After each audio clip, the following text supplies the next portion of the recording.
All right, we're standing here at the Derby Classic. I'm here with Scott Padgett. We've been watching throughout the first half. Scott, first of all, let's talk about the guys we got out here with UK connections, Orton and Hood. Tell me what you think about their games. I think Daniel Orton, he's as good a big man as there is in the country coming out of high school. He's extremely long.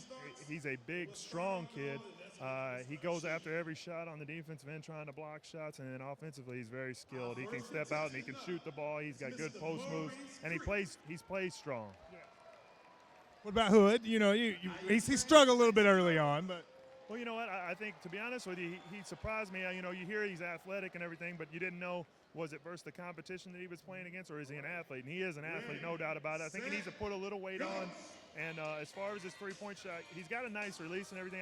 He needs to work on extending his shot, because I think he's really good shooter from 17, 18 feet. He just got to keep. That's just a matter of getting in the gym and working on it, just extending it to where it's comfortable at that three-point range. But he's got some skills to his game.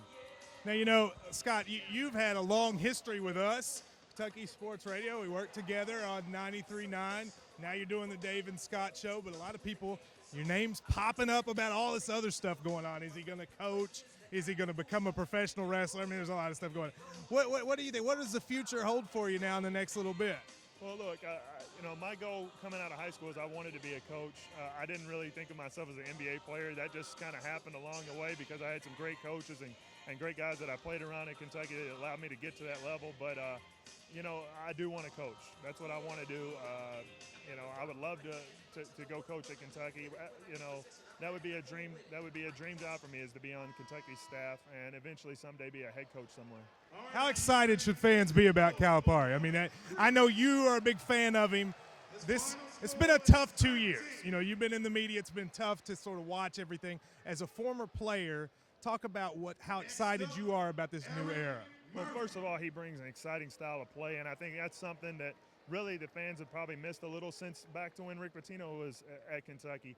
And they're going to get the ball up and down the floor, and they're going to score a lot of points, and it's going to be exciting. He's also going to be able to get the best of the best when it comes to recruits, because of his style of play, and then him and being at Kentucky, it's like a lethal trifecta for recruiting, those three things together. So it's a very exciting time, I think, for Kentucky basketball fans. And most importantly, Scott, would you consider yourself a Kentucky Sports Radio fan? Would you put Padgett amongst the group? I definitely check your site out all the time.